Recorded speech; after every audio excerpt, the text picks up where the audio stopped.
Queridos irmãos, que a paz de Jesus nos envolva a todos.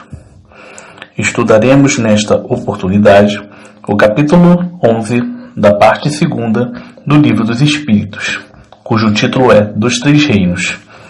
Antes, porém, devemos elevar nosso pensamento a Jesus e pedir permissão para dar por iniciados os nossos trabalhos, que possamos ser inspirados pelo Divino Mestre e pela espiritualidade e tenhamos melhor compreensão dos conceitos que vamos estudar nesta oportunidade. Que assim seja. É fundamental para a compreensão do tema retomar alguns conceitos da primeira e da segunda parte do Livro dos Espíritos, que são os seguintes. Matéria. A definição tradicional é a de corpo que tem extensão, é capaz de impressionar os nossos sentidos, é impenetrável, tem massa e ocupa lugar no espaço. A conceituação da referida obra é mais abrangente. Matéria é um instrumento de que o espírito se serve e sobre o qual exerce a sua ação. Questão 22 do Livro dos Espíritos. Espírito, aqui escrito com E minúsculo. Princípio espiritual, princípio inteligente. É o princípio da inteligência, elemento inteligente do universo. Questão 23 do Livro dos Espíritos. Fluido cósmico universal. Matéria sutil que está colocada entre o espírito e a matéria propriamente dita. Preenche o espaço e serve de veículo do pensamento dos espíritos e de meio de ação destes, pois a matéria comum é grosseira demais para possibilitar a atuação direta dos espíritos. Questão 27 do Livro dos Espíritos. Princípio vital. Modificação do fluido cósmico universal que dá vida aos corpos dos seres orgânicos. O princípio, sem estar unido ao corpo de um ser vivo, não é a vida. Esta permanece em estado latente. É um fluido magnético ou fluido elétrico animalizado. Questões 62 a 65 do Livro dos Espíritos. Espírito, aqui escrito com E maiúsculo. Ser inteligente da criação. Individualização do princípio inteligente. Questões 76 e 79 do Livro dos Espíritos.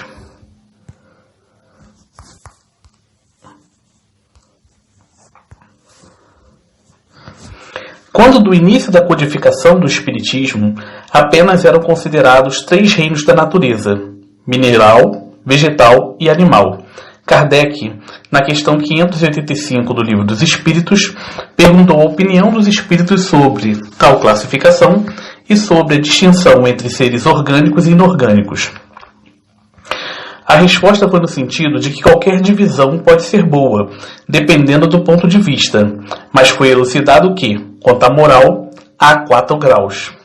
O codificador, então, em seu comentário, desenvolveu esses 4 graus. Minerais são as variedades da matéria inerte, na qual atuam apenas forças mecânicas.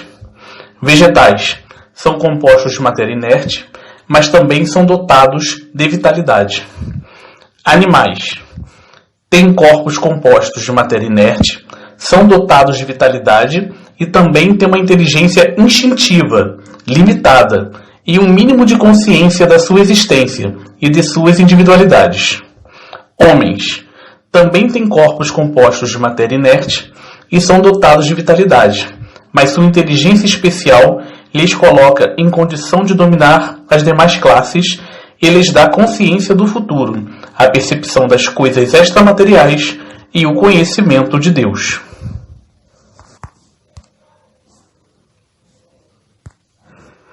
É importante trazer um pouco do contexto científico. À época de Kardec, os micro-organismos, bactérias, protozoários e outros já haviam sido descobertos, mas o estudo mais detalhado destes seres começou a ser desenvolvido no mesmo período da codificação da doutrina espírita. Inicialmente, os cientistas tentavam situar os seres microscópicos entre os animais e os vegetais, mas depois chegaram à conclusão de que estes deveriam integrar um reino à parte, chamado protista, que foi estabelecido em 1866, após a publicação do Livro dos Espíritos. Apenas em 1938 foi estabelecido o reino Monera, relativo às bactérias, separando-as dos protozoários. No século XIX, os fungos, cogumelos, mofos, bolores eram considerados vegetais e apenas em 1969 passaram a integrar um reino próprio. Por tais motivos, muito provavelmente, o codificador se referiu apenas a 3 reinos. Os espíritos nos explicam que os vegetais têm apenas vida orgânica, não têm consciência de que existem, não pensam, recebem impressões físicas, mas não têm a sensação de dor. Está nas questões 586 e 587 do Livro dos Espíritos. Assim, as plantas apenas acumulam o princípio vital necessário para a manutenção da sua vida material, mas não têm o princípio inteligente. Pelos motivos expostos, os vegetais também não exercem qualquer vontade. Questão 588 do Livro dos Espíritos. Apenas para ilustrar o exposto, podemos lembrar que o processo de reprodução de muitos vegetais se dá pela polinização, para o que as plantas dependem de abelhas, pássaros e outros animais. Por exemplo, quando a abelha busca o alimento que está na flor de uma planta, os grãos de pólen, que contêm as células reprodutivas masculinas da planta, grudam no corpo do inseto. Quando a abelha se dirige a outras flores da mesma espécie, alguns dos grãos de pólen encontram as estruturas femininas e se dá a fecundação da planta. Todo este processo se dá sem qualquer ato de vontade das plantas. Allan Kardec lembrou que existem plantas, como a sensitiva, dormideira, ou a dionéia, planta carnívora, que possuem alguns movimentos. As folhas da primeira, dormideira, se fecham quando são tocadas e a segunda, dionéia, tem um par de lóbulos como as conchas de uma ostra, e esses lóbulos se fecham quando neles pousa um inseto. E ele se fecha então para poder sugar esse inseto. Tais plantas pareceriam realizar alguma vontade. Ainda assim, os espíritos, na questão 589, foram categóricos ao afirmar que tais plantas, do mesmo modo que as demais, não pensam e carecem de vontade. O codificador, logo após, fez um comentário em que compara os movimentos destas plantas a movimentos involuntários do corpo humano.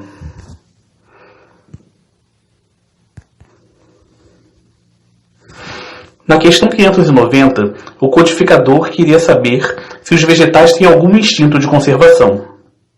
Neste ponto, devemos nos lembrar que o instinto é uma inteligência rudimentar, sem raciocínio, que leva o ser vivo a buscar o que for melhor para sua sobrevivência.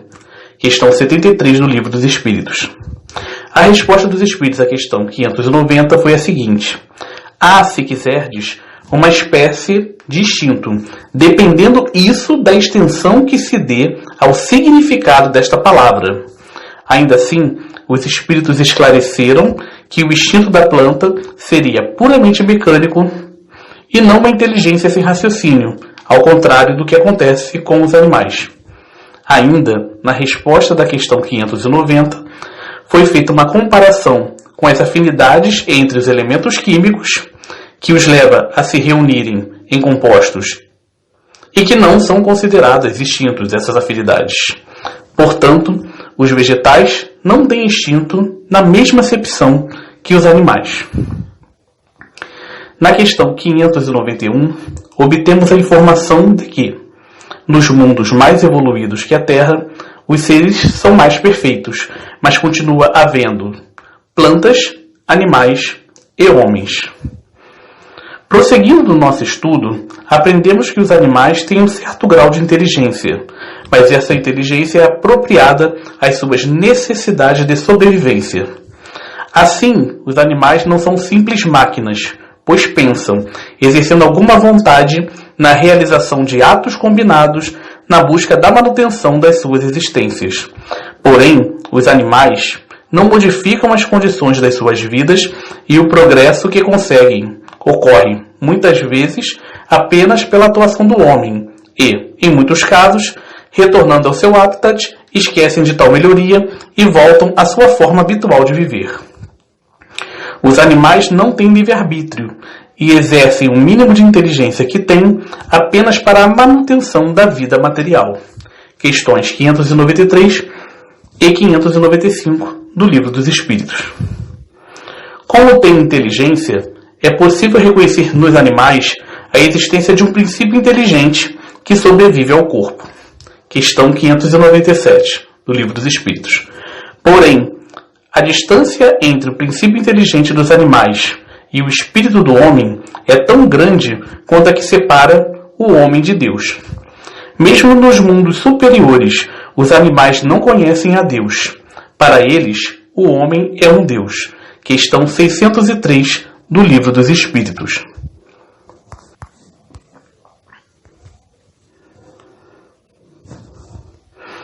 Após a morte, o princípio inteligente dos animais conserva sua individualidade, mas não a consciência de si mesmos, e a sua inteligência permanece em estado latente. Questão 598 do Livro dos Espíritos.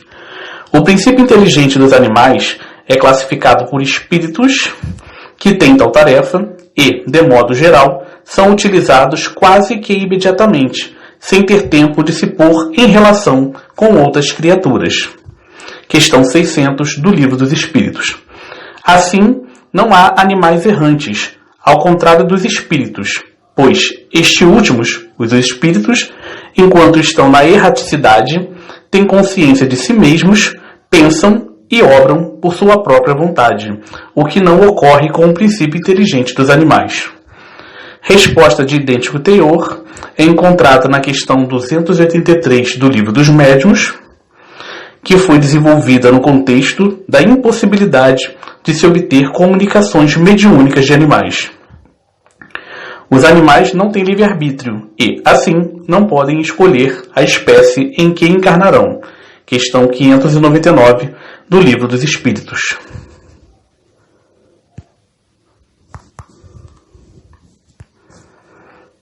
No entanto, é interessante fazer uma observação. No capítulo 33 do livro Nosso Lar, há um momento em que André Luiz observa o retorno de uma expedição do umbral, que foi feita com carros puxados por mulas, e que também era acompanhada por cães. O autor espiritual também notou que havia bandos de aves que sobrevoavam os carros a baixa altura. André Luiz achou o fato curioso e indagou por que não era possível utilizar o aeróbus, que é um veículo que tem em Nosso Lar, quando se vai nessas jornadas no umbral. Narcisa esclareceu que pela densidade da matéria mental nas regiões obscuras do umbral, não seria possível usar o veículo assinalado, o aeróbus. Ela também destacou a importância da colaboração dos animais nestes trabalhos, sendo digno de nota o fato de que as aves faladas acima, ibis viajores, eram utilizadas para devorar formas mentais odiosas e perversas que existiam nos umbrais. Assim, mesmo que, de modo geral, o princípio inteligente dos animais seja utilizado quase que imediatamente para dar origem a outros seres, alguns dos animais participam de certos serviços no plano espiritual, sob a orientação dos espíritos. Os animais estão sujeitos, como os homens, a uma lei de progresso, mas este progresso nos animais se dá pela força das coisas e não por efeito da vontade. Os animais não passam por expiações. Nos mundos mais evoluídos que a Terra, os animais são muito mais adiantados, possuem mais amplos meios de comunicação e são servidores inteligentes dos homens. Questões 601 e 602 do Livro dos Espíritos. Interessante relatar que, na Revista Espírita de março de 1858, mais precisamente no artigo Júpiter e alguns outros mundos, o codificador nos trouxe um quadro dos animais de Júpiter, planeta mais evoluído do nosso sistema solar. Os animais não estão excluídos desse estado progressivo, sem se aproximarem, contudo, daquele do homem. Seu corpo, mais material, prende-se à Terra, como os nossos. Sua inteligência é mais desenvolvida que a dos nossos animais. A estrutura de seus membros presta-se a todas as exigências do trabalho. São encarregados da execução de obras manuais. São os serviçais e os operários. As ocupações dos homens são puramente intelectuais. Para os animais, o homem é uma divindade tutelar que jamais abusa do poder para os oprimir. Na Revista Espírita de julho de 1860, foram apresentadas diversas comunicações do espírito Charlet sobre os animais, numas das quais há menção a tais seres em Júpiter e há alguns desenhos dos animais deste planeta, que foram transmitidos, mediunicamente, pelo espírito Bernard Palissy.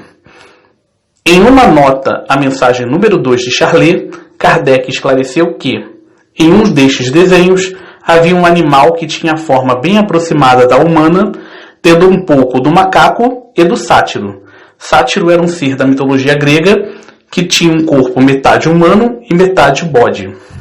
Deste modo, tais seres tinham conformação corpórea que possibilitava a realização de trabalhos manuais, além da inteligência bem desenvolvida. No item 604, Kardec, de posse da informação de que, mesmo nos mundos mais adiantados que a Terra, os animais são apenas servidores do homem, afirmou que a situação destes seres, mesmo mesmo tendo inteligência, estariam em condição de perpétua inferioridade, parecia se contrapor à unidade de vistas e de progresso que existe na obra de Deus. Os espíritos responderam que tudo na natureza se encadeia por elos que nós, humanos da Terra, ainda não conseguimos apreender no nosso estado atual, e apenas conseguiremos entender quando a nossa inteligência tiver chegado ao grau máximo e estivermos livres dos preconceitos, do orgulho e da ignorância. A inteligência é um ponto comum entre os animais e o homem, mas enquanto os primeiros, os animais, têm apenas a inteligência da vida material, os últimos, os homens, também têm a inteligência que propicia a vida moral. O homem, por sua vez, é um ser à parte na criação, única espécie em que encarnam espíritos, seres que têm uma inteligência muito superior à dos animais, que lhes permite modificar o seu próprio destino e pensar em Deus. É certo que, muitas vezes, o homem desce muito baixo, mas pode se elevar ao grau máximo de perfeição de que o seu espírito é capaz. O corpo físico do homem é como os animais e muitas vezes é bem menos dotado que alguns destes, mas sua natureza espiritual difere completamente da dos animais. Questão 592 do Livro dos Espíritos. Por identificar esta participação nas características animal e espiritual, Kardec, na questão 605, perguntou se há, no homem, duas almas, a alma animal e a alma espírita. A resposta foi no sentido de que há apenas uma alma no homem, mas há a duplicidade de natureza, animal e espiritual. Esta dupla natureza faz com que o homem tenha paixões de origens diferentes, como bem observou o codificador. Encarnado no corpo do homem, o espírito lhe traz o princípio intelectual e moral que o torna superior aos animais. As duas naturezas nele existentes dão às suas paixões duas origens diferentes. Umas provêm dos instintos de natureza animal, provindo as outras das impurezas do espírito, de cuja encarnação é ele a imagem e que mais ou menos simpatiza com a grosseria dos apetites animais. Purificando-se, o espírito se liberta pouco a pouco da influência da matéria. Sob essa influência, aproxima-se do bruto, isento dela, eleva-se à sua verdadeira destinação. Nas questões 606 a 610, são apresentadas as informações de que tanto o espírito do homem quanto o princípio inteligente do animal têm a mesma origem, que é o elemento inteligente universal. Mas o espírito do homem passou por uma elaboração muito superior à do princípio inteligente do animal. Nos aludidos itens foi explicitado que o princípio inteligente se elabora e individualiza nos animais, seres inferiores da criação, até poder passar por uma transformação e chegar, então, à condição de espírito, na qual terá consciência do seu futuro, capacidade de distinguir o bem do mal e a responsabilidade pelos seus atos. Por conseguinte, haveria um futuro para os animais e um objetivo bem claro na criação destes seres.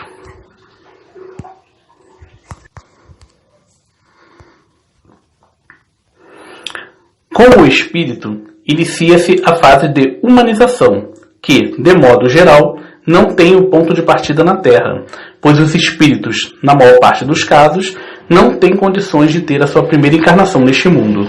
Foi elucidado também que os espíritos não se lembram do período anterior à humanidade, pois apenas é nesta que começa, propriamente, a vida de espírito.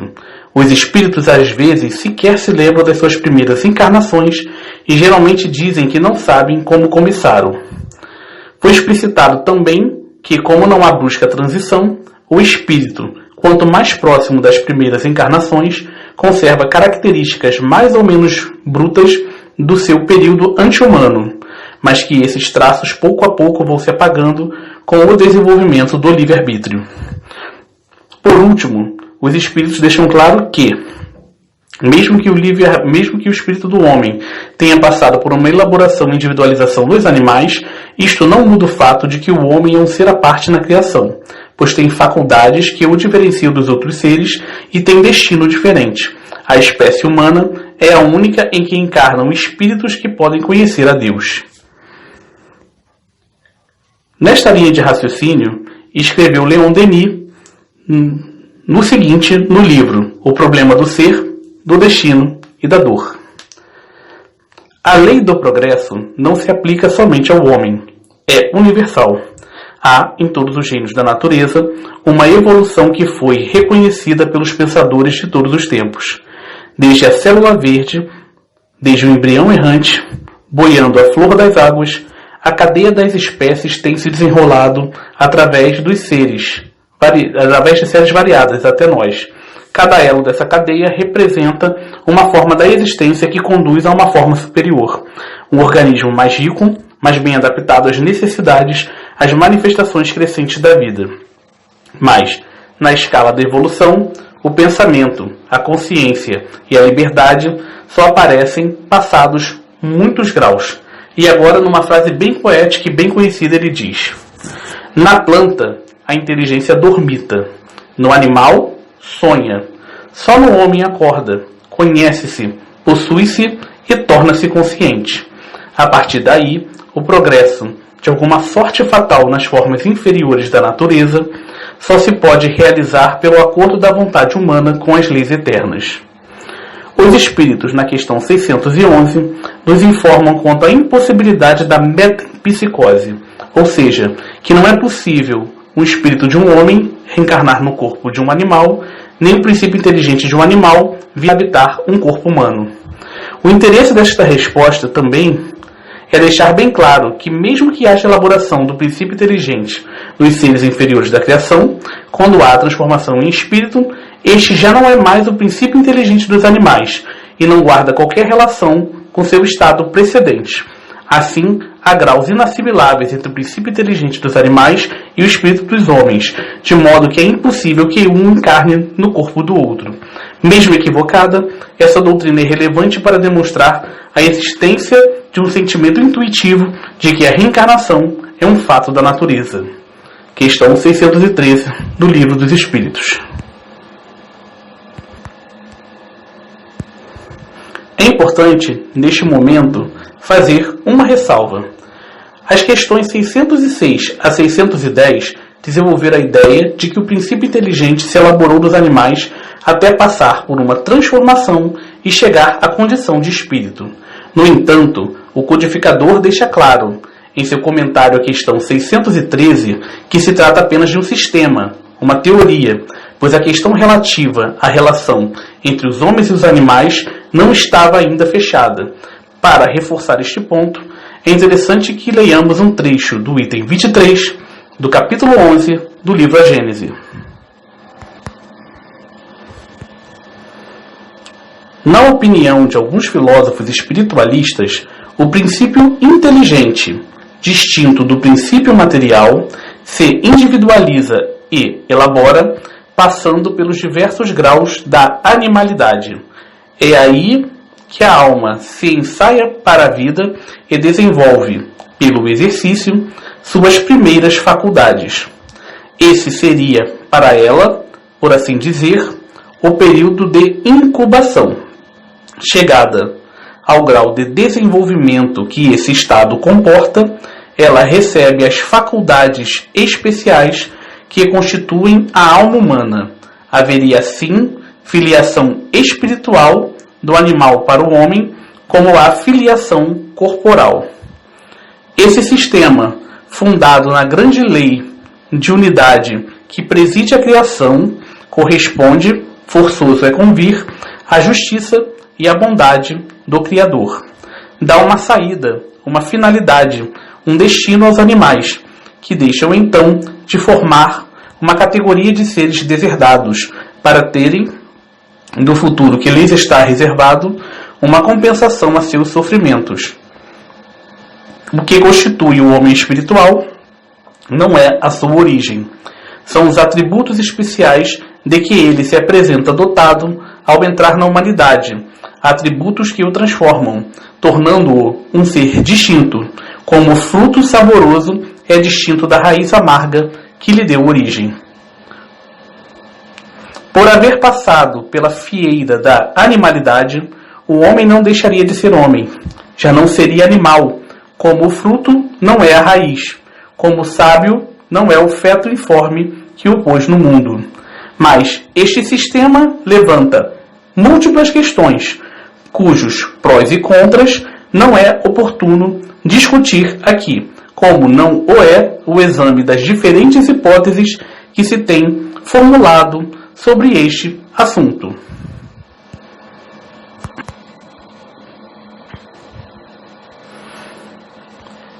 Existe um outro sistema, segundo o qual o espírito humano nunca passou pelos corpos dos animais. O codificador, em seu comentário à questão 613 de O Livro dos Espíritos, detalha os seguintes pontos deste outro sistema. As diferentes espécies de animais não procedem intelectualmente umas das outras, mediante progressão. Interessante aqui que Kardec mencionou a palavra intelectualmente para fazer entender que ele estava falando de princípios inteligentes e não dos corpos dos animais. O codificador, mesmo sem falar claramente na teoria da evolução das espécies, já sabia que os corpos dos animais procedem uns dos outros, conforme se verifica no item 25 do capítulo 10 da Gênese. Assim, os princípios inteligentes de cada animal não passariam a ser o princípio inteligente de outro animal. Cada espécie constitui, física e moralmente, um tipo absoluto, e cada um dos seus indivíduos retira da fonte universal a quantidade de princípio inteligente que lhe seja necessário, de acordo com a perfeição dos seus órgãos e com os trabalhos que tenha de realizar nos fenômenos da natureza.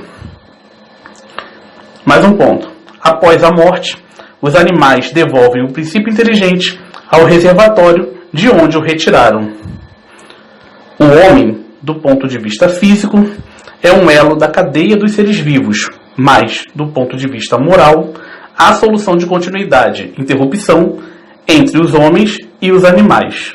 Entre os animais e os homens, melhor dizendo. O homem possui como propriedade sua a alma ou espírito, centelha divina que lhe confere o senso moral e um alcance intelectual que não há nos animais. O espírito é, no homem, o ser principal que preexiste e sobrevive ao corpo, conservando a sua individualidade.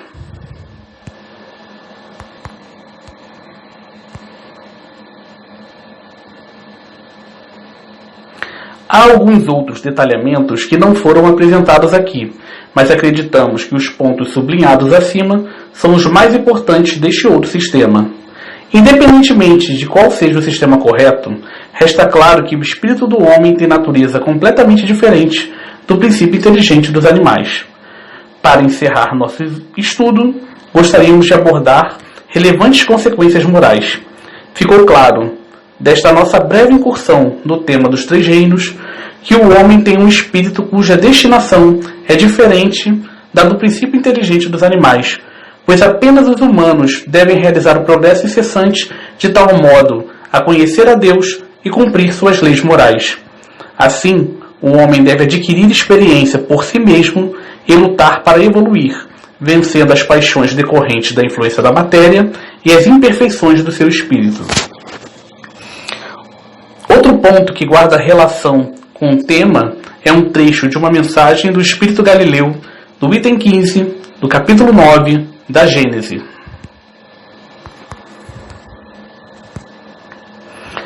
A existência dos mundos pode, a meu ver, dividir-se em três períodos.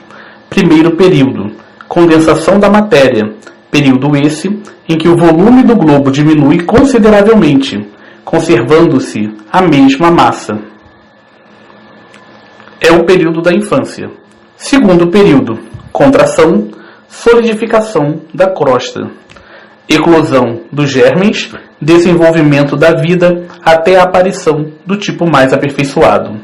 Nesse momento, o globo está em toda a sua plenitude.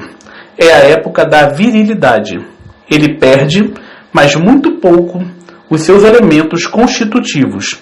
À medida que seus habitantes progridem espiritualmente, passa ele ao período de decrescimento material. Sofre perdas não só em consequência do atrito, mas também pela desagregação das moléculas, como uma pedra que, corroída pelo tempo, acaba reduzida a poeira. Em seu duplo movimento de rotação e translação, ele entrega ao espaço parcelas fluidificadas da sua substância, até o momento em que se completa a sua dissolução.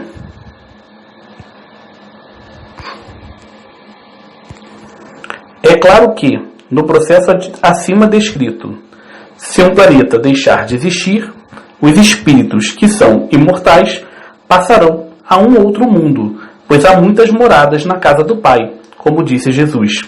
Mas o ponto relevante para nossas reflexões é o fato de que o mundo solidifica sua crosta e se desenvolve para que haja condições do surgimento da vida até o seu tipo mais aperfeiçoado, que é justamente a espécie que vai abrigar os espíritos. Ou seja, o objetivo da existência dos mundos e de todo este desenvolvimento é o de abrigar seres que vão conhecer a Deus, que são justamente aqueles em que encarnam espíritos, como nós. Como na parte final da questão 540 do Livro dos Espíritos, é assim que tudo serve, que tudo se encadeia na natureza, desde o átomo primitivo até o arcanjo, que também começou pelo átomo. Admirável lei de harmonia, que o vosso acanhado espírito ainda não pode apreender em seu conjunto. Estamos chegando ao final dos nossos estudos. Pedimos permissão a Jesus e aos bons espíritos para dar por encerrados os nossos trabalhos. Mas rogamos que fluidos salutares cheguem a todos nós que participamos deste processo e possam nos ajudar no processo de cura, de modo que sejam atendidas, na medida do possível, nossas necessidades físicas, morais e psíquicas, Que assim seja. Graças a Deus.